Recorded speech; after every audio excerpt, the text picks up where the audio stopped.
ಆರನೇ ಸಂಧಿಯಲ್ಲಿ 12 ಪದ್ಯಗಳ ಒಂದು ಚಿಂತನೆ ಆಗಿತ್ತು. 13ನೇ ಪದ್ಯದ ಒಂದು ಚಿಂತನೆ ಆಗಬೇಕು. ಎಲ್ಲೆಲ್ಲಿ ಪರಮಾತ್ಮನ ರೂಪಗಳಿದೆ, ಅದನ್ನು ಚಿಂತನೆ ಮಾಡಿದರೆ ಆಗುವ ಫಲಗಳೇನು ಅಂತ ನಾವು ಗಮನಿಸ್ತಾ ಇದ್ದೇವೆ. 12ನೇ ಪದ್ಯದಲ್ಲಾಗುವಾಗ ದಾಸರು ಒಂದು ಮಾತು ಹೇಳಿದ್ರು. ಪರಮಾತ್ಮ ಅವಿದ್ಯೆಯ ಸಂಪರ್ಕ ಇಂದ್ರಿಯಗಳಿಗಾಗುವಂತೆ ಮಾಡ್ತಾನೆ ಅಂತ. ಅವಿದ್ಯೆಗಳು ಯಾವ್ಯಾವುದು? ಅವಿದ್ಯೆಯ ಸಂಪರ್ಕ ಆಗಬಾರದು ಅಂದರೆ ಹೇಗೆ ನಾವು ಪರಮಾತ್ಮನ ಚಿಂತನೆ ಮಾಡಬೇಕು ಅನ್ನೋ ವಿಷಯವನ್ನು ಇಲ್ಲಿ ಉಲ್ಲೇಖ ಮಾಡ್ತಾರೆ ದಾಸರು. 13ನೇ ಪದ್ಯ. ಐದ ವಿದ್ಯೆಗಳೊಳಗೆ ಇಹನಾಗಾದಿಗಳಧಿಷ್ಠಾನದಲ್ಲಿ ಲಕ್ಷ್ಮೀಧವನು ಕೃಥೋಲ್ಕ ಮೊದಲಾದೈದು ರೂಪಗಳ ಧರಿಸಿ ಸಜ್ಜನರ ವಿದ್ಯವಚ್ಛೇದಿಸುವ ತಾಮಸರಿಗ ಜ್ಞಾನಾದಿಗಳ ಕೊಟ್ಟವರವರ ಸಾಧನವ ಮಾಡಿಸುವ. ಇದು ದಾಸರ ಅದ್ಭುತವಾದ ಚಿಂತನೆ. 5 ಅವಿದ್ಯೆಗಳೊಳಗೆ ಅವಿದ್ಯೆ ಅನ್ನೋದು 5 ರೀತಿಯಾಗಿದೆ. ಯಾವ್ಯಾವುದು ಅಂದರೆ, ಒಂದು ತಮಸ್ಸು, ಮೋಹ, ಮಹಾಮೋಹ, ತಾಮಿಶ್ರ, ಅಂಧತಾಮಿಶ್ರ ಎಂಬಂತಹ 5 ಅವಿದ್ಯೆ. ಅದರಲ್ಲಿ ನಾಗಾದಿಗಳ ಅಧಿಷ್ಠಾನದಲ್ಲಿ ನಾಗ, ಕೂರ್ಮ, ಕೃಕಳ, ದೇವದತ್ತ, ಧನಂಜಯ ಎಂಬಂತಹ 5 ಪ್ರಾಣದೇವರ, ಇದನ್ನು ಉಪಪ್ರಾಣರು ಅಂತ ಕರೀತಾರೆ. ಪ್ರಾಣದೇವರ 5 ರೂಪ ಇದೆ. ಇಹ ಇರುವ, ಹಾಗಾದರೆ 5 ಅವಿದ್ಯೆ ಅಂದರೆ ತಮಸ್ಸು, ಮೋಹ, ಮಹಾಮೋಹ, ತಾಮಿಶ್ರ ಹಾಗೂ ಅಂಧತಾಮಿಶ್ರ. 5ರ ಒಳಗೆ ಕ್ರಮವಾಗಿ ನಾಗ, ಕೃಕಲ, ಕೂರ್ಮ, ದೇವದತ್ತ, ಧನಂಜಯ ಎಂಬಂತಹ 5 ವಾಯುದೇವರ ರೂಪಗಳಿದೆ. ಆ 5 ಪ್ರಾಣದೇವರ ರೂಪಗಳಲ್ಲಿ, ಪ್ರಾಣದೇವರ ಒಳಗೆ ಇಹ ಇರುವ ಲಕ್ಷ್ಮೀಧವನು, ಲಕ್ಷ್ಮೀಪತಿಯಾದ ನಾರಾಯಣ ಕ್ರುದ್ಧೋಲ್ಕ ಮೊದಲಾದ ರೂಪವ ಧರಿಸಿ, ಕ್ರುದ್ಧೋಲ್ಕ, ಮಹೋಲ್ಕ, ವೀರೋಲ್ಕ, ದ್ಯುಲ್ಕ, ಸಹಸ್ರೋಲ್ಕ ಎಂಬ ರೂಪವನ್ನು ತಾನು ಧರಿಸಿ ಇದ್ದಾನೆ. ಹಾಗಾದರೆ 3 ಸ್ಟೆಪ್ಸ್ ಇದೆ. ಮೊದಲನೇ ಹಂತ 5 ಅವಿದ್ಯೆ. ಕ್ರಮವಾಗಿ 5 ಅವಿದ್ಯೆಗಳೊಳಗೆ ಒಂದೊಂದರಲ್ಲಿ ಒಂದೊಂದು ರೂಪ. ಮೊದಲನೇದಾದದ್ದು ತಮಸ್ಸು, ಅಲ್ಲಿ ನಾಗ. ಆ ನಾಗ ಎಂಬ ಪ್ರಾಣದೇವರ ರೂಪದ ಒಳಗೆ ಕ್ರುದ್ಧೋಲ್ಕ ಇದ್ದಾನೆ. ಹೀಗೆ ಸಂಖ್ಯೆಗೆ ತಕ್ಕಂತೆ ಒಂದರಲ್ಲಿ ಒಂದು, ಎರಡನೇದಲ್ಲಿ ಎರಡನೇದು ಅಂತ ಲೆಕ್ಕ ಇಟ್ಕೊಳ್ತಾ ಹೋಗಬೇಕು. 5 ಅವಿದ್ಯೆ. 5 ಅವಿದ್ಯೆಗಳ ಒಳಗೆ ನಿಯಾಮಕರಾಗಿ 5 ಪ್ರಾಣದೇವರ ರೂಪಗಳಿದೆ. ಆ 5 ಪ್ರಾಣದೇವರ ರೂಪಗಳ ಒಳಗೆ ಪರಮಾತ್ಮ ಕ್ರುದ್ಧೋಲ್ಕ, ಮಹೋಲ್ಕ, ವೀರೋಲ್ಕ, ದ್ಯುಲ್ಕ, ಸಹಸ್ರೋಲ್ಕ ಎಂಬ ರೂಪಗಳನ್ನು ಇದ್ದಾನೆ. ಹೇಗೆ? ಧರಿಸಿ. ನಾವು ಒಂದು ದೇಹವನ್ನು ಧರಿಸಬೇಕು ಅಂದರೆ ಬಹಳ ಶ್ರಮ ಬೇಕು. ಒಂದು ದೇಹ ನಿರ್ಮಾಣ ಆಗಬೇಕು ಅಂದರೆ ತಾಯಿಯ ಹೊಟ್ಟೆಯಿಂದ ಹೊರಗೆ ಬರಬೇಕು. ಹಾಗಲ್ಲ ದೇವರದು. ತಾನೇ ಸ್ವತಂತ್ರವಾಗಿ ರೂಪವನ್ನು ಧರಿಸಿದ್ದಾನವನು. ಏನು ಮಾಡ್ತಾನೆ ಅಂದರೆ ಸಜ್ಜನರಲ್ಲಿರುವ ಅವಿದ್ಯವ, ಅಜ್ಞಾನವನ್ನು ಛೇದಿಸುವ ಅಂದರೆ ಪರಿಹರಿಸುವನು ಅಂತ. ಈ ಸಜ್ಜನರು ಅಂತ ಯಾರಿರ್ತಾರೋ ಅವರಿಗೆ ಈ ಅವಿದ್ಯೆಗಳ ಬಂಧನ ಉಂಟಾಗಬಾರದು. ಇದರಿಂದ ಆಗುವ ದುಷ್ಪರಿಣಾಮಗಳೇನೇನು ಅಂತ ಪ್ರಶ್ನೆ. ಮೊದಲು ಏನು ಅಂತ ಅರ್ಥ ಮಾಡಿಕೊಳ್ಳೋಣ, ಹಾಗೆ ಸ್ಪಷ್ಟ ಆಗತ್ತೆ. ಅನೇಕ ಗ್ರಂಥಗಳಲ್ಲಿ, ಮಹಾಭಾರತದಲ್ಲ ಇದರ ವಿವರಣೆ ಬಂದಿದೆ. ಮೋಹ ಅಂದರೆ ಮಿಥ್ಯಾಜ್ಞಾನ ಅಂತಾರೆ. ಮಿಥ್ಯಾಜ್ಞಾನ ಅಂದರೆ ಸರಿಯಾದ ಜ್ಞಾನ ಬರೋದಿಲ್ಲ. ರಾತ್ರಿ ಹೊತ್ತು ಮೈ ಮೇಲೆ ಹಗ್ಗ ಬೀಳುತ್ತೆ, ನಮ್ಗೆ ಹಾವು ಅಂತ ಜ್ಞಾನ ಬಂದುಬಿಡುತ್ತೆ. ಅಂದರೆ ವಸ್ತು ಹೇಗಿದೆಯೋ ಇದ್ದ ಹಾಗೆ ಜ್ಞಾನ ಬರೋದಿಲ್ಲ. ತಪ್ಪಾದ ಜ್ಞಾನ, ಭ್ರಮೆ ಅಂತ ಹೇಳ್ತೀವಲ್ಲ, ಅದನ್ನು ಮೋಹ ಅಂತ ಹೇಳೋದು. ಮಹಾಮೋಹ ಅಂದರೆ ದುರಾಗ್ರಹ. ಯಾವುದು ಮಾಡಬಾರದು, ಉದಾಹರಣೆ ಏನು, ಇನ್ನೊಬ್ಬರಿಗೆ ದ್ರೋಹ ಮಾಡಬಾರದು ಅಂತ ಗೊತ್ತಿರುತ್ತೆ, ಅದರ ಮೇಲೆ ದುರಾಗ್ರಹ ಮಾಡಲೇಬೇಕು ಅಂತ ಆಗ್ರಹ ಮಾಡಿದ್ರೆ ಇದು ಮೋಹದ ಪ್ರಭಾವದಿಂದ ಆದಂತಹ ಒಂದು ಕೆಲಸ. ಇನ್ನು ಅಂಧತಾ ಮಿಶ್ರ ಅಂತುಂಟು. ಅಂಧತಾ ಮಿಶ್ರ ಅಂದರೆ ಆತ್ಮಹತ್ಯೆ ಮಾಡಿಕೊಳ್ಳೋದು. ಮತ್ತು ನಮಗೆ ಒಂದು ಬದುಕುವ ಕಾಲ ಅಂತ ಒಂದಿಷ್ಟು ಮಿತಿ ಇರುತ್ತೆ. ಒಬ್ಬನಿಗೆ 70 ವರ್ಷ ಆಯುಷ್ಯ ಅಂತ ಲೆಕ್ಕಾಚಾರ ಇರುತ್ತೆ. ಆದರೆ ಅಂಧತಾ ಮಿಶ್ರದ ಪ್ರಭಾವ ಇತ್ತು ಅಂದರೆ ಪೂರ್ಣಕಾಲ ಆಗುವುದರ ಒಳಗಡೆನೇ ಅವನಿಗೆ ಮರಣ ಬಂದುಬಿಡುತ್ತೆ. ಅದನ್ನು ಅಕಾಲ ಮೃತ್ಯು ಅಂತ ಕರೀತಾರೆ. ಪೂರ್ಣಕಾಲ ಬದುಕೋ ಸಾಧ್ಯತೆ ಕಡಿಮೆ ಆಗಿರುತ್ತೆ. ಇವೆಲ್ಲ ಅಂಧತಾ ಮಿಶ್ರದಿಂದ ಆಗುವ ಪ್ರಭಾವ. ಇನ್ನೊಂದು ತಾಮಿಶ್ರ ಅಂದರೆ ಕೆಟ್ಟವರ ಮೇಲೆ ಪ್ರೇಮ ಇರುತ್ತೆ. ಒಳ್ಳೆಯವ್ರ ಕಂಡ್ರೆ ಕೆಲವ್ರಿಗೆ ಆಗ್ತಿರಲ್ಲ. ಯಾವಾಗಲೂ ಒಳ್ಳೆಯವರನ್ನು ನೋಡಿದ್ರೆ ಸಿಡುಕಿ ಅವರನ್ನು ದೂರ ಮಾಡ್ತಿರ್ತಾರೆ. ಯಾಕೆ ಅಂತ ಗೊತ್ತಿಲ್ಲ. ಯಾಕೆ ಅಂದರೆ ಅವರಲ್ಲಿ ಈ ತಾಮಿಶ್ರ ಅನ್ನುವಂತಹ ಅವಿದ್ಯೆಯ ಪ್ರಭೇದ ಅದು ಆ್ಯಕ್ಟಿವ್ ಆಗಿರುತ್ತೆ. ಅದರ ಪರಿಣಾಮ ಅವ್ರ ಮೇಲೆ ಆಗ್ತಾ ಇರುತ್ತೆ. ಹೀಗೆ ಪ್ರಭಾವ ಅವ್ರ ಮೇಲೆ ಬೀಳ್ತದೆ ಅಂತ ಹೀಗೆ ಒಂದು ಲೆಕ್ಕಾಚಾರ ಕೊಟ್ಟಿದ್ದಾರೆ. ಇನ್ನು ಮೊದಲನೇದೊಂದಿದೆ. ಯಾವುದು ಅಂದರೆ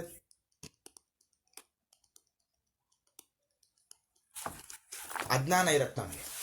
ಅಜ್ಞಾನ ಅಂದರೆ ಯಾವುದರೂ ಏನು ಅಂತ ಗೊತ್ತೇ ಆಗೋದಿಲ್ಲ. ಇದು ಒಂದು ಅವಿದ್ಯೆಯ ಪ್ರಭಾವ. ಎಲ್ಲ ಪರಿಹಾರ ಆಗಬೇಕು ಅಂದರೆ ನಾವು ದೇವರ ಚಿಂತನೆ ಮಾಡಬೇಕು. ಏನು ಅಂಥೇಳಿ 5 ಅವಿದ್ಯೆಗಳಿದೆ. ಅದರಲ್ಲಿ ಕ್ರಮವಾಗಿ ಉದಾಹರಣೆ ಒಂದು ತೆಗೆದುಕೊಂಡ್ರೆ ಮೋಹ ಅಂತ ಒಂದು. ಮೋಹದ ಒಳಗೆ ಕೃಕಲ ಎಂಬ ಪ್ರಾಣದೇವರ ರೂಪ ಇದೆ. ಆ ಕೃಕಲ ಎಂಬ ಪ್ರಾಣದೇವರಲ್ಲಿ ಮೋಹೋಲ್ಕ ನೀನಿದ್ದು ಈ ಮೋಹದ ಪರಿಣಾಮ ನಮ್ಮ ಮೇಲೆ ಮಾಡಿಸಬೇಡ ಅಂತ ಹೀಗೆ ಅವಿದ್ಯೆಯ ಒಳಗೆ ಪ್ರಾಣದೇವರ ರೂಪ ಯಾವುದು ಅಂತ ಚಿಂತನೆ ಮಾಡಿ ಅದರ ಒಳಗಿರುವ ದೇವರನ್ನು ಸ್ಮರಣೆ ಮಾಡ್ತಾ ಈ ಅವಿದ್ಯೆಯ ಪರಿಣಾಮ ನಮ್ಮ ಮೇಲಾಗದಂತೆ ಮಾಡುವಂಥ ಪ್ರಾರ್ಥನೆ ಮಾಡಿದ್ರೆ ಸಜ್ಜನರಿಗೆ ಇದರ ಪರಿಣಾಮ ಆಗದಂತೆ ಮಾಡ್ತಾನೆ. ಆದರೆ ತಾಮಸರಿಗೆ, ದುಷ್ಟ ಜನರಿಗೆ ಅಜ್ಞಾನಾದಿಗಳ, ದುಷ್ಟರು ಅಂತ ಯಾರಿರ್ತಾರೋ ಅವರಿಗೆ ಅಜ್ಞಾನ ಈ ಅವಿದ್ಯೆಗಳ ಪರಿಣಾಮವನ್ನು ಕೊಟ್ಟು ಅವರಿಗೆ ಕೊಡ್ತಾನೆ. ಅವರವರ ಸಜ್ಜನರಿಗೆ ಒಂದು ಯೋಗ್ಯತೆ ಇರುತ್ತೆ. ಅದಕ್ಕನುಸಾರವಾಗಿ ಸಾಧನೆಯನ್ನು ಮಾಡಿಸ್ತಾನೆ. ಅಂದರೆ ದೇವರು ಯಾರಿಂದಲೂ ಕೆಟ್ಟ ಕೆಲಸ ಒಳ್ಳೆ ಕೆಲಸ ಬೇಕು ಅಂತ ಮಾಡಿಸಲ್ಲ. ಹೇಗೆ ಮಳೆ ನೀರು ಅದು ಮಾವಿನ ಮರ ಬಿತ್ತಿದ ಜಾಗದಲ್ಲೂ ಬೀಳುತ್ತೆ, ಬೇವಿನ ಮರ ಬಿತ್ತಿದ ಜಾಗದಲ್ಲೂ ಬೀಳುತ್ತೆ.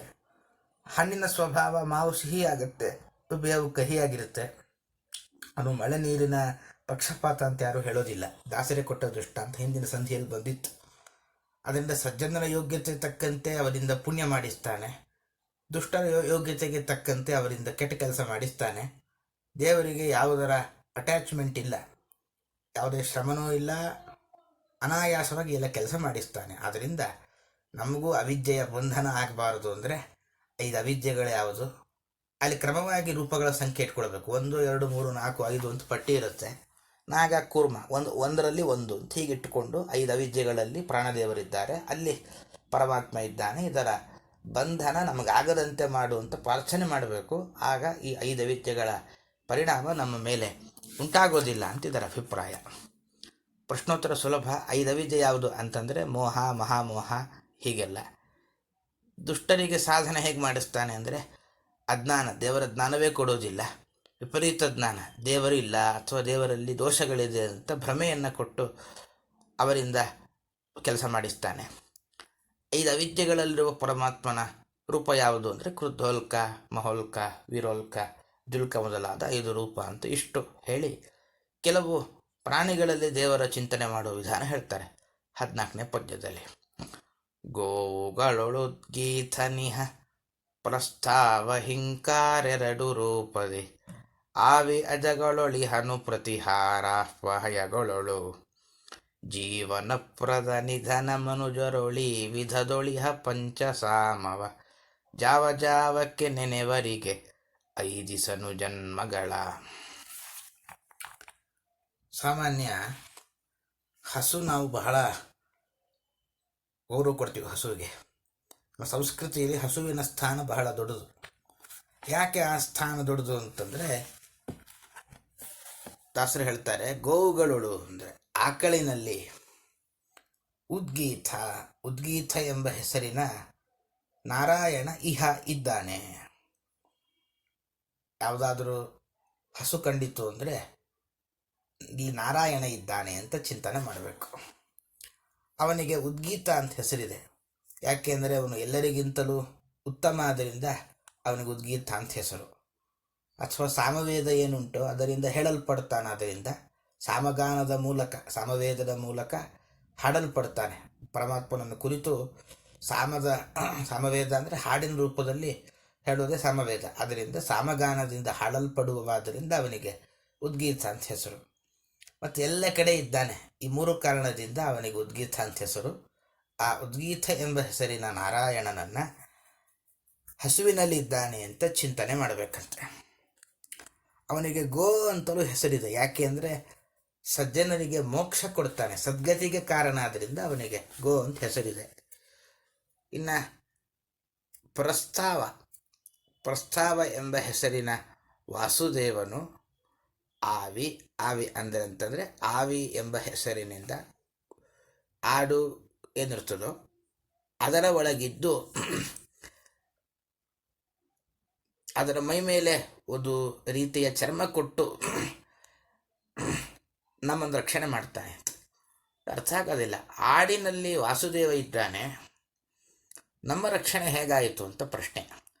ಸಾಮಾನ್ಯ ಆಡಿನ ಮೈಮೇಲೇನು ಚರ್ಮ ಉಂಟೋ ಆ ಆಡಿನ ಮೈಮೇಲಿನ ಕೂದಲನ್ನು ಬಳಸಿ ಬಟ್ಟೆ ಮಾಡಿ ಧರಿಸ್ತೇವೆ, ಅದರಿಂದ ಥಂಡಿ ಆಗಲ್ಲ. ಅದರಿಂದ ಪ್ರಸ್ತಾವ ಎಂಬ ಹೆಸರಿನ ವಾಸುದೇವ. ಆವಿ ಅಂತಂದರೆ ಕುರಿಯ ಒಳಗಿದ್ದು ಅದರ ಮೈಮೇಲೆ ಏನು ಕೂದಲಿರುತ್ತಲ್ಲೋ ಅದನ್ನು ಕೊಡೋ ಮೂಲಕ ನಮಗೆ ಅದರಿಂದ ಬಟ್ಟೆ ಸಿಗುವಂತೆ ಮಾಡಿ, ಆ ಕುರಿಯಿಂದ ನಮಗೆ, ಆ ಕುರಿ ಚರ್ಮದಿಂದ ನಮಗೊಂದು ರಕ್ಷಣೆ ಆಗುತ್ತೆ. ಈ ರಕ್ಷಣೆ ಹೇಗಾಯಿತು ಅಂದರೆ ಪ್ರಸ್ತಾವ ಎಂಬ ಹೆಸರಿನ ವಾಸುದೇವ ಆವಿ ಕುರಿಯ ಒಳಗಿದ್ದಾನೆ ಅನ್ನುವ ಕಾರಣಕ್ಕೆ ಆ ಕುರಿಯ ಕೂದಲಿಗೆ ಈ ಮಹತ್ವ ಬಂತು.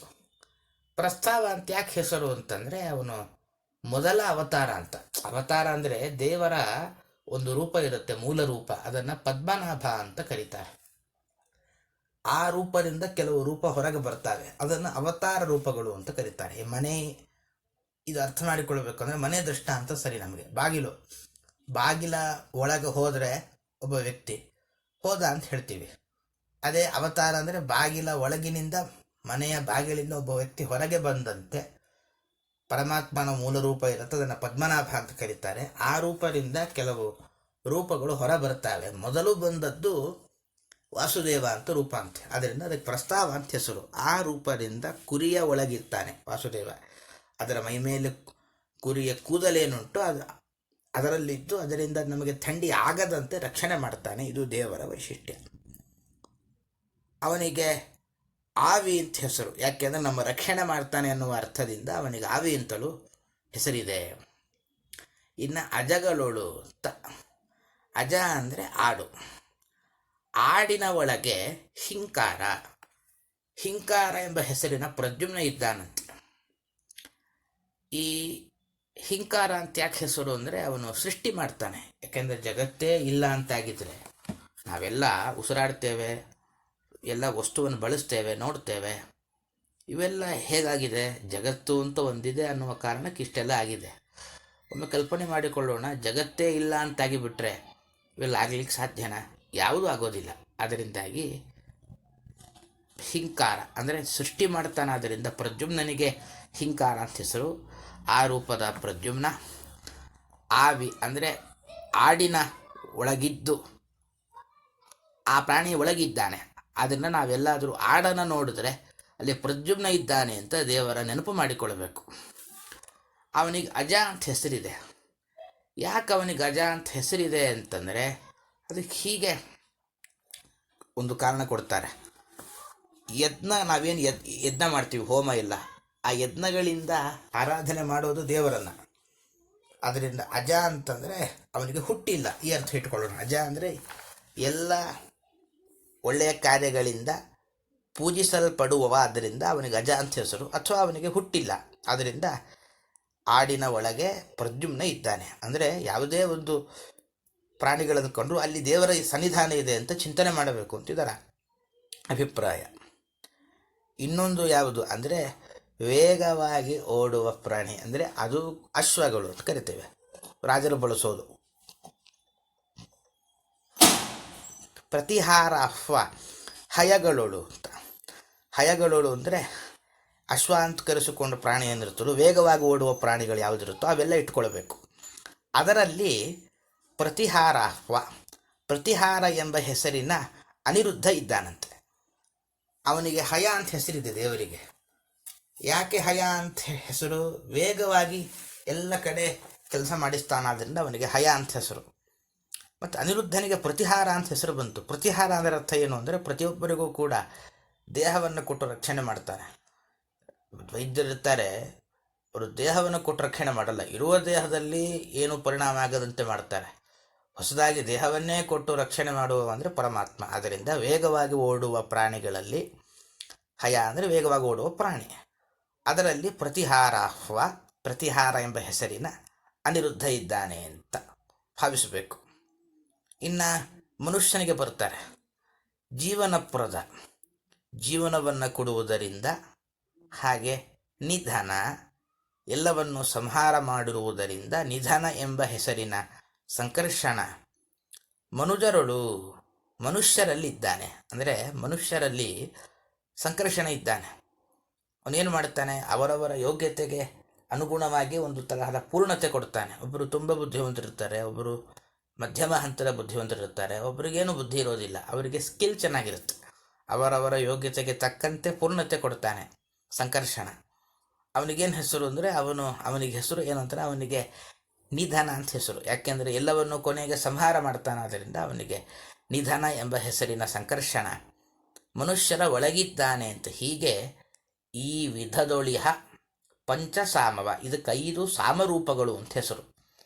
ಸಾಮ ಎಂಬ ಹೆಸರಿನ 5 ಸಾಮರೂಪಗಳು ಅಂತೇನು ದೇವರ ರೂಪಗಳಿದೆ, ಇದನ್ನು ಜಾವಕ್ಕೆ ಪ್ರತಿ ಜಾವದಲ್ಲೂ ಕೂಡ ಬೆಳಿಗ್ಗೆ ಮಧ್ಯಾಹ್ನ ಸಾಯಂಕಾಲ ಸಮಯ ಆದಾಗಲೆಲ್ಲ ನೆನೆವರಿಗೆ ಸ್ಮರಿಸುವವರಿಗೆ ಜನ್ಮಗಳನ್ನು ಐಡಿಸನು ಅಂದರೆ ಕೊಡುವುದಿಲ್ಲ. ಈ 5 ರೂಪಗಳನ್ನು ಯಾರು ಒಂದು ಚಿಂತನೆ ಮಾಡ್ತಿರ್ತಾರೋ ಅವರಿಗೆ ಮತ್ತೊಮ್ಮೆ ಸಂಸಾರವೇ ಬರದಂತೆ ಮಾಡ್ತಾನೆ. ಇದೊಂದು ಪರಮಾತ್ಮನ ರೂಪಗಳ ಚಿಂತನೆ ಮಾಡುವ ವಿಧಾನ. ಪ್ರಶ್ನೋತ್ತರಗಳು ಸುಲಭ. ಗೋವುಗಳಲ್ಲಿ ಪರಮಾತ್ಮನ ಯಾವ ರೂಪ ಇದೆ ಅಂದರೆ ಉದ್ಗೀತ ಎಂಬ ಹೆಸರಿನ ನಾರಾಯಣನ ರೂಪ ಇದೆ. ಕುರಿಯಲ್ಲಿ ಪ್ರಸ್ತಾವ ಎಂಬ ಹೆಸರಿನ ವಾಸುದೇವ ಇದ್ದಾನೆ. ಆಡಿನಲ್ಲಿ ಹಿಂಕಾರ ಎಂಬ ಹೆಸರಿನ ಪ್ರದ್ಯುಮ್ನ ಇದ್ದಾನೆ. ವೇಗವಾಗಿ ಓಡುವ ಪ್ರಾಣಿ ಕುದುರೆ ಆಗತ್ತೆ, ಅಲ್ಲೆಲ್ಲ ಪ್ರತಿಹಾರ ಎಂಬ ಹೆಸರಿನ ಅನಿರುದ್ಧ ಇದ್ದಾನೆ. ಮನುಷ್ಯರಲ್ಲಿ ಸಂಕರ್ಷಣ ಎಂಬ ಹೆಸರಿನ ಸಂಕರ್ಷಣ ಇದ್ದಾನೆ ಅಂತಿದು ಇದರ ಅಭಿಪ್ರಾಯ. ಇದಾದ ಮೇಲೆ ನಾವೆಲ್ಲ ಕಲಿಯುಗದಲ್ಲಿದ್ದೇವೆ. ಈ ಪ್ರತಿಯೊಂದು ಯುಗಕ್ಕೆ ಸಂಬಂಧಪಟ್ಟ ಪರಮಾತ್ಮನ ಒಂದು ಮಹಿಮೆಯನ್ನು ನಿರೂಪಣೆ ಮಾಡ್ತಾರೆ 15ನೇ ಪದ್ಯದಲ್ಲಿ. ಯುಗ ಚತುಷ್ಟಯಗಳಲ್ಲಿ ತಾನಿಜುಗ ಪ್ರವರ್ತಕ, ಧರ್ಮ ಕರ್ಮಗಳಿಗೆ ಪ್ರವರ್ತಕ, ವಾಸುದೇವಾದಿರೆರಡು ರೂಪ ತೆಗೆದುಕೊಂಡು ಯುಗಾದಿ ಕೃತುತ ಯುಗ ಪ್ರವರ್ತಕ ನೆನೆಸಿ ಧರ್ಮ ಪ್ರಘಟಕನು ತಾನಾಗಿ ಭಕ್ತರಿಗೀವ ಸಂಪದವ. ಯುಗ ಚತುಷ್ಟಯಗಳಲ್ಲಿ ಕೃತ, ತ್ರೇತ, ದ್ವಾಪರ, ಕಲಿ ಎಂಬ 4 ಯುಗಗಳಲ್ಲಿ ತಾನಿದ್ದು ಯುಗ ಪ್ರವರ್ತಕ ಪರಮಾತ್ಮ ಇದ್ದು ಯುಗವನ್ನು ಮುನ್ನಡೆಸ್ತಾನೆ. ಈಗ 4 ಯುಗ ಇದೆ: ಕಲಿಯುಗ, ಕೃತಯುಗ, ತ್ರೇತಾಯುಗ, ದ್ವಾಪರ ಯುಗ ಅಂತ. ಆ ಯುಗದಲ್ಲಿ ಪರಮಾತ್ಮನ 4 ರೂಪಗಳಿದೆ. ಅಂದರೆ ಯಾವ ರೂಪ? ಈ ಕೃತಯುಗದಲ್ಲಿ ವಾಸುದೇವ ಇದ್ದಾನೆ, ತ್ರೇತಾಯುಗದಲ್ಲಿ ಸಂಕರ್ಷಣ ಇದ್ದಾನೆ, ದ್ವಾಪರ ಯುಗದಲ್ಲಿ ಪ್ರದ್ಯುಮ್ನ ಇದ್ದಾನೆ, ಕಲಿಯುಗದಲ್ಲಿ ಅನಿರುದ್ಧ ಇದ್ದಾನೆ. ಇವರು ಆ ಯುಗದಲ್ಲಿದ್ದು ಕ್ರಮವಾಗಿ 4 ರೂಪಗಳಿಂದ ಆ ಯುಗ ಮುನ್ನಡೆಯುವಂತೆ ಮಾಡ್ತಾನೆ. ಅಷ್ಟೇ ಅಲ್ಲ, ಧರ್ಮ ಕರ್ಮಗಳಿಗೆ ಪ್ರವರ್ತಕ, ಆ ಯುಗದಲ್ಲಿ ಮಾಡಬೇಕಾದ ಧರ್ಮಾಚರಣೆ ಕರ್ಮಗಳೇನಿದೆಯೋ ಅದನ್ನು ಪ್ರವರ್ತಕ ಮಾಡಿಸ್ತಾನೆ. ಯಾವುದು? ವಾಸುದೇವಾದಿ ಈರೆರಡು ರೂಪ, ವಾಸುದೇವ ಮೊದಲಾದ ಈರೆರಡು ರೂಪ, 4 ರೂಪಗಳನ್ನು ಸ್ವೀಕಾರ ಮಾಡಿ ಅಂತ. ಅಂದರೆ ಅಭಿಪ್ರಾಯ, ಯುಗದಲ್ಲಿ ಪ್ರತಿಯುಗದಲ್ಲೂ ಒಂದು ಧರ್ಮಾಚರಣೆ, ಧರ್ಮ ಬೇರೆ ಬೇರೆ ಆಗುತ್ತೆ, ಅನೇಕ ಮಾಡಬೇಕಾದ ಕರ್ತವ್ಯಗಳಿರುತ್ತೆ. ಅದನ್ನು ಪರಮಾತ್ಮ 4 ರೂಪವನ್ನು ಸ್ವೀಕಾರ ಮಾಡಿ ಯುಗಗಳ ಧರ್ಮವನ್ನು ಆಯಾ ಜನರಿಂದ ಮಾಡಿಸ್ತಾನೆ, ಕೆಲವು ಕರ್ತವ್ಯಗಳನ್ನು ಜನರಿಂದ ಮಾಡಿಸ್ತಾನೆ. ಆದ್ದರಿಂದಲೇ ಅವನಿಗೆ ಯುಗಾದಿ ಕೃತು ಅಂತ ಹೆಸರು. ಅಂದರೆ ಯುಗಾದಿ ಕೃತು ಅಂದರೆ ಯುಗವನ್ನು ಆರಂಭ ಮಾಡ್ತಾನೆ. ಪ್ರತಿ ಯುಗ ಆರಂಭ ಆಗೋದು ಅವನಿಂದ. ಯುಗ ಅಂದರೆ ಒಂದು ಕಾಲ, ಅದನ್ನು ಯುಗ ಅಂತ ಕರೀತಾರೆ. ಇಷ್ಟು ವರ್ಷ ಕೃತಯುಗ ಅಂತ ಇರುತ್ತೆ. ಆ ಯುಗವನ್ನು ಆರಂಭ ಮಾಡ್ತಾನೆ. ಆದ್ದರಿಂದ ಯುಗಾದಿ ಕೃತು, ಅವನಿಗೆ ಯುಗಾದಿ ಕೃತು ಅಂತ ಹೆಸರು. ಅಷ್ಟೇ ಅಲ್ಲದೆ ಯುಗ ಪ್ರವರ್ತಕ ನೆನೆಸಿ ಆ ಯುಗದ ಒಂದು ಯುಗವನ್ನು ಮುಂದೆ ಹೋಗುವಂತೆ ಮಾಡ್ತಾನೆ. ಯುಗದಲ್ಲಿ ಅನೇಕ ಕೆಲಸ ಮಾಡಿಸ್ತಾನೆ, ಯುಗದ ಪ್ರವೃತ್ತಿ ಮಾಡಿಸ್ತಾನೆ. ಅದು ಪ್ರವೃತ್ತಿ ಅಂದರೆ ಯುಗವನ್ನು ಮುನ್ನಡೆಯುವಂತೆ ಮಾಡ್ತಾನೆ. ಆದ್ದರಿಂದ ಯುಗ ಆರಂಭ ಮಾಡ್ತಾನಾದ್ದರಿಂದ ಅವನಿಗೆ ಯುಗಾದಿ ಕೃತು ಅಂತ ಹೆಸರು. ಯುಗ ಪ್ರವರ್ತಕ ನೆನೆಸಿ ಆ ಯುಗ ಮುಂದುವರಿಯುವಂತೆ ಮಾಡ್ತಾನಾದ್ದರಿಂದ ಅವನಿಗೆ ಯುಗ ಪ್ರವರ್ತಕ ಅಂತ ಹೆಸರು. ಧರ್ಮ ಪ್ರಘಟಕನು ತಾನಾಗಿ ಆ ಕಾಲದಲ್ಲಿ ಎಲ್ಲ ಧರ್ಮಗಳನ್ನು ತಾನೇ ಮಾಡಿಸಿ ಭಕ್ತರಿಗೆ, ದೇವರ ಭಕ್ತರು ಅಂತ ಯಾರಿದ್ದಾರೋ ಅವರಿಗೆ ಸಂಪದವ, ನಾನಾದಿ ಸಂಪತ್ತನ್ನು ಈವ ಕೊಡ್ತಾನೆ. ಅದರಿಂದ ಯುಗ ಧರ್ಮವನ್ನು ತಾನು ಪಾಲನೆ ಮಾಡಿಸಿ ಅವರಿಗೆ ಬೇಕಾದ ಸಂಪತ್ತನ್ನು ಕೊಡ್ತಾನೆ. ಧರ್ಮ ಅನ್ನೋ ಶಬ್ದ ಯಾವಾಗಲೂ ಬರ್ತಿರುತ್ತೆ. ಧರ್ಮ ಅಂದರೆ ಯಾವುದು ನಮ್ಮನ್ನು ಧರಿಸುತ್ತೋ ಅದು ಧರ್ಮ. ಅಂದರೆ ನಮ್ಮನ್ನು ಧರಿಸೋದು ಯಾವುದು, ನಾವು ಸರಿಯಾಗಿ ಇರೋದು ಯಾವುದರಿಂದ, ಧರ್ಮದ ವ್ಯವಸ್ಥೆಯಿಂದ. ಅದರಿಂದ ಒಳ್ಳೆಯ ಕೆಲಸಕ್ಕೆ ಧರ್ಮ ಅಂತ ಕರೀತಾರೆ. ಆ ಶಕ್ತಿ ನೀಡುವವನು ಪರಮಾತ್ಮ, ಅದನ್ನು ಅವನಿಗೂ ಧರ್ಮ ಅಂತ ಹೆಸರು. ನಮ್ಮನ್ನು ಧರಿಸಿರುವ ಅಂದರೆ ಧರಿಸೋದು ನಮ್ಮನ್ನು ರಕ್ಷಣೆ ಮಾಡುವ ಅಂತ ಅರ್ಥ. ನಮ್ಮನ್ನು ರಕ್ಷಣೆ ಮಾಡುವ ಕರ್ಮಕ್ಕೆ ಧರ್ಮ ಅಂತ ಹೆಸರು. ದೇವರು ರಕ್ಷಣೆ ಮಾಡ್ತಾನೆ, ಅದರಿಂದ ಅವನಿಗೂ ಧರ್ಮ ಅಂತ ಹೆಸರಿದೆ. ತಾತ್ಪರ್ಯ ಏನು ಇಷ್ಟೇ, ನಾವೀಗ ಕಲಿಯುಗದಲ್ಲಿದ್ದೇವೆ. ನಾವೇನು ಚಿಂತನೆ ಮಾಡಬೇಕು, ಕಲಿಯುಗದಲ್ಲಿ ಅನಿರುದ್ಧ ಇದ್ದಾನೆ ಅಂತ ಚಿಂತನೆ ಮಾಡಿ ಅನಿರುದ್ಧ, ಕಲಿಯುಗದಲ್ಲಿರುವ ಅನಿರುದ್ಧ ನಮ್ಮಿಂದ ಈ ಯುಗಕ್ಕೆ ತಕ್ಕಂತಹ ಧರ್ಮವನ್ನು, ಕರ್ತವ್ಯವನ್ನು ಮಾಡಿಸಯ್ಯ ಅಂತ ಪ್ರಾರ್ಥನೆ ಮಾಡ್ತಾ ಹೋದರೆ ಆಯಾ ಯುಗದ ಜನರಿಗೆ ಅವರವರಿಗೆ ಬೇಕಾದ ಧರ್ಮಗಳು ತಾನೇ ದೇವರು ಮಾಡಿಸಿ ಒಳ್ಳೊಳ್ಳೆ ಜ್ಞಾನ ಮುಂತಾದ ಸಂಪತ್ತನ್ನು ಕೊಡ್ತಾನೆ. ದಾಸರು ಹೇಳಿದರು, ನಾವು ಈಗ ಒಂದು ವ್ಯಕ್ತಿಯ ಅಭಿವೃದ್ಧಿ ಏನು ಅಂದರೆ, ಅವನು ಚೆನ್ನಾಗಿ ದುಡಿದ, ಒಂದು ಮನೆ ಆಯಿತು, ಲೋನ್ ಇಲ್ಲ, ಇಷ್ಟಾಯ್ತಾ, ನಾವೇನು ಲೆಕ್ಕ ಹಾಕ್ತೇವೆ ಅಂತಂದರೆ ಇವನು ಸೆಟ್ಲ್ ಆದ ಅಂತ ಲೆಕ್ಕ ಹಾಕ್ತೇವೆ. ದಾಸರಂದರು ಹೀಗೆ ಲೆಕ್ಕ ಹಾಕಬೇಡಿ, ಅವನಿಗೆ ಎಷ್ಟು ಜ್ಞಾನ ಇದೆ ಅಂತ ಲೆಕ್ಕ ಹಾಕಿ. ಒಳ್ಳೆ ಜ್ಞಾನ ಬಂತು, ಒಳ್ಳೆ ವಿದ್ಯೆ ಇದೆ, ದೊಡ್ಡವರಿಗೆ ಗೌರವ ಕೊಡ್ತಾನೆ, ಈ ಸದ್ಗುಣಗಳನ್ನು ಸಂಪತ್ತು ಅನ್ನೋ ಮಾನದಂಡದ ಲೆಕ್ಕ ಈತ ಅವನು ಶ್ರೀಮಂತ ಅಂತ ಲೆಕ್ಕ ಹಾಕಬೇಕು. ಇದು ಸಂಪತ್ತಿನ ಮಾನದಂಡ ಅಂತ ದಾಸರು ನಿರೂಪಣೆ ಮಾಡಿದರು. ಅದರಿಂದಲೇ ಪ್ರತಿ ಯುಗಕ್ಕೆ ತಕ್ಕಂತೆ ಧರ್ಮಗಳ ವ್ಯವಸ್ಥೆ ಸ್ವಲ್ಪ ಸುಲಭ ಆಗ್ತಾ ಹೋಯಿತು. ಕೃತಯುಗದಲ್ಲಿ 10 ವರ್ಷ ಸಾಧನೆ ಮಾಡಿದರೆ ಏನು ಪುಣ್ಯ ಬರುತ್ತೋ ಅದು ತ್ರೇತಾಯುಗದಲ್ಲಿ 1 ವರ್ಷ ಮಾಡಿದರೆ ಸಾಕು, ಅಷ್ಟು ಫಲ ಬಂದ್ಬಿಡುತ್ತೆ. ಅದೇನೇ ಸ್ವಲ್ಪ ದ್ವಾಪರದಲ್ಲಿ ಒಂದು ಮಾಸ ಮಾಡಿದರೆ ಆ ಫಲ ಬರುತ್ತೆ. ಹಾಗಾದರೆ ಕೃತಯುಗದಲ್ಲಿ 10 ವರ್ಷ ದೇವರ ಪೂಜೆ ಮಾಡಿ ಏನು ಫಲ ಪಡಿಬೇಕು ಅದನ್ನು ತ್ರೇತಾಯುಗದವರು 1 ವರ್ಷಕ್ಕೆ ಮಾಡಿ ಪಡೀತಾರೆ. ದ್ವಾಪರ ಯುಗದ ಜನ 1 ಮಾಸ ಮಾಡಿ ಪಡೀತಾರೆ. ಕಲಿಯುಗದವರು 1 ಹಗಲು ದೇವರು ಪೂಜೆ ಮಾಡಿಬಿಟ್ರೆ ಸಾಕಂತೆ ಕೃತಯುಗದಲ್ಲಿ 10 ವರ್ಷ ಮಾಡಿದ ಪುಣ್ಯದ ಫಲ ಬರುತ್ತೆ. ಆದ್ದರಿಂದ ಆಯಾಯ ಯುಗಕ್ಕೆ ತಕ್ಕಂತೆ ಧರ್ಮ ಆಚರಣೆ ಬಹಳ ಸುಲಭ ಮಾಡ್ತಾ ಬಂದರು. ಅದರಿಂದ ಕಲಿಯುಗದಲ್ಲಿ ಅನಿರುದ್ಧ ಇದ್ದಾನೆ ಅಂತ ಚಿಂತನೆ ಮಾಡಿದರೆ ನಮ್ಮಿಂದ ಒಳ್ಳೆ ಈ ಕಲಿಯುಗದ ಧರ್ಮ ಅಂದರೆ ನಾಮಸ್ಮರಣೆ, ದೇವರಲ್ಲಿ ಭಕ್ತಿ ಇಟ್ಟುಕೊಂಡು ಅವರ ನಾಮೋಚ್ಚಾರಣೆ ಮಾಡೋದು. ಈ ಕೆಲಸ ನಮ್ಮಿಂದ ಸುಲಭವಾಗಿ ಮಾಡಿಸ್ತಾನೆ ಅಂಥೇಳಿ ಇದರ ಅಭಿಪ್ರಾಯ. ಪ್ರಶ್ನೋತ್ತರ 4 ಯುಗ ಯಾವುದು ಅಂದರೆ ಕೃತ, ತ್ರೇತ, ದ್ವಾಪರ, ಕಲಿ ಅಂತ. ಯುಗ ಪ್ರವರ್ತಕಗಳು ಯಾವುದು ಅಂದರೆ, ಯುಗ ಪ್ರವರ್ತಕ ರೂಪಗಳು ಅಂದರೆ ಯುಗವನ್ನು ಮುನ್ನಡೆಸುವ ರೂಪಗಳು ಅಂದರೆ ವಾಸುದೇವ, ಸಂಕರ್ಷಣ, ಪ್ರದ್ಯುಮ್ನ, ಅನಿರುದ್ಧ. ಯುಗದಲ್ಲಿ ಭಕ್ತರಿಗೆ ಏನು ಕೊಡ್ತಾನೆ ಅಂದರೆ ಜ್ಞಾನಾದಿ ಸಂಪತ್ತನ್ನು ಕೊಡ್ತಾನೆ ಎಂದು ಈ ಪದ್ಯದ ಅಭಿಪ್ರಾಯ ಅಂತ ಹೇಳ್ತಾ ಇಂದಿನ ಒಂದು ಚಿಂತನೆಯನ್ನು ಪರಮಾತ್ಮನ ಪಾದಕಲ್ಪನೆ ಮಾಡೋಣ. ಶ್ರೀಕೃಷ್ಣಾರ್ಪಣಮಸ್ತು, ಮಧ್ವೇಶಾರ್ಪಣಮಸ್ತು. ಹರೇ ನಮಃ.